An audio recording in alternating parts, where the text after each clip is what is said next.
Thank you so much for coming. I see you're holding the Voice of Africa newspaper. Let's show it to our people right here. Voice of Africa. These two young men are the publishers of this magazine, this newspaper. You know, as many people say, print journalism is dying, but this is evidence that it's actually not. What kind of issues do you cover?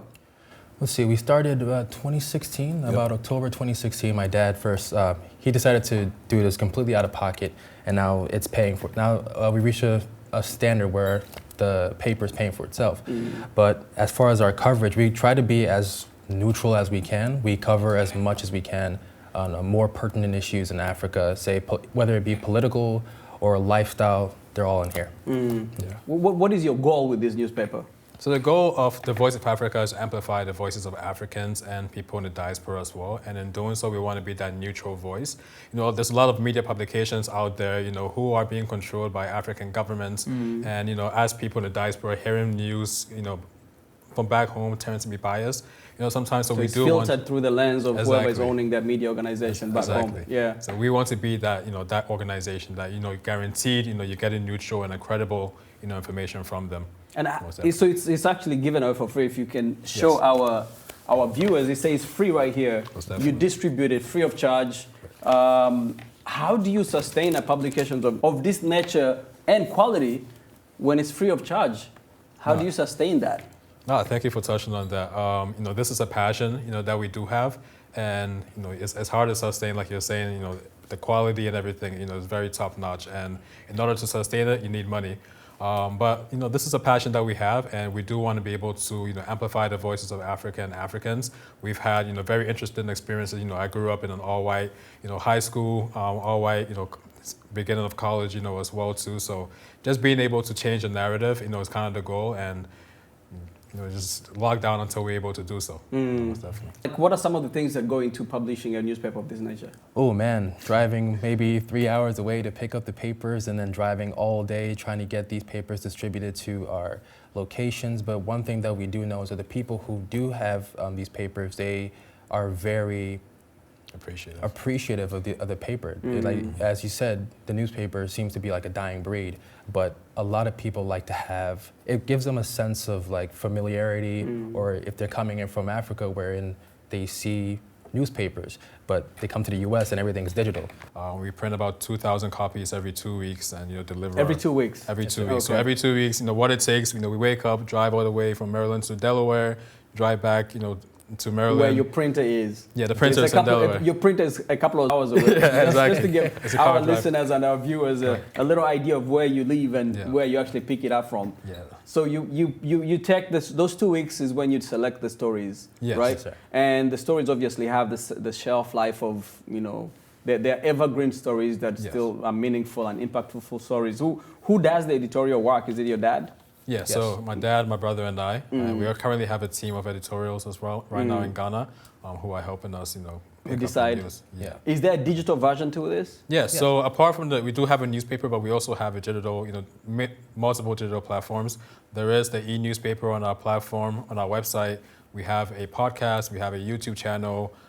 We have a playlist as well, you know, for African music, and you know, we try to cover as much content as possible, you know, to make sure that, you know, anyone that's interested in African culture, whether they're trying to read or watch a video, you know, we'll be able to give them that experience. Let's talk about the DC area, the African community here. How would you describe the African diaspora community in the Washington, D.C. area? I describe the D.C. or the DMV area as the capital of Africa in the United States.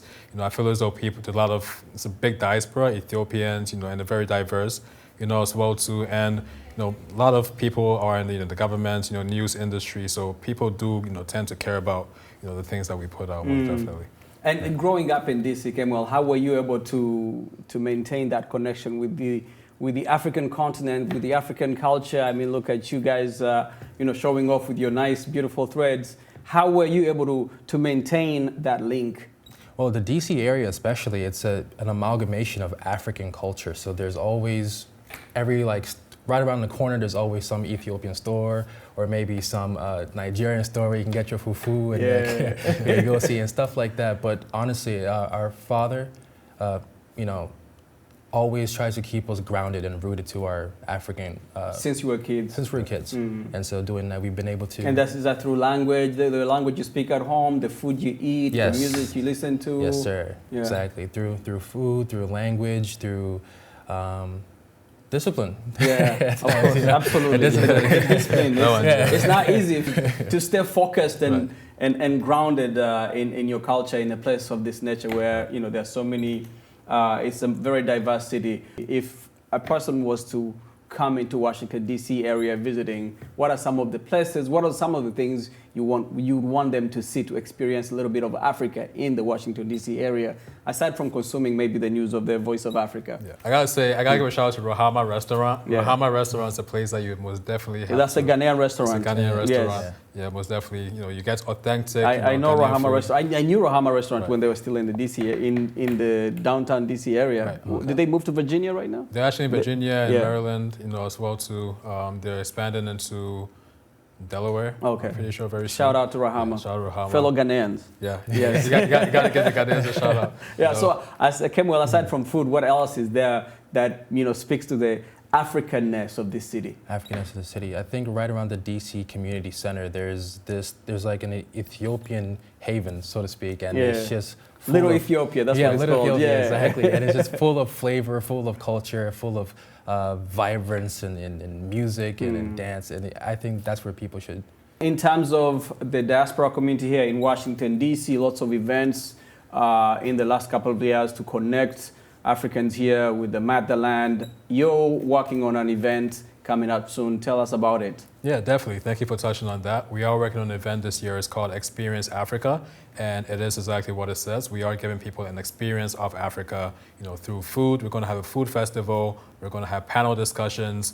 We're going to have a very good-looking MC. You guys will find out who he is, soon. It's a secret. Yeah, you can't tell them. But so it's going to be, giving people an experience. One thing we've realized from the past couple of years, we've gone to a lot of, conferences, and a lot of insightful conversations go on.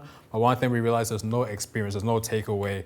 After a couple of days, you kind of forget what you learned about, at the conference. But we want to give people an experience. Still have the panel discussions because they are very insightful. But add some food, add some fufu, some jollof, your wache.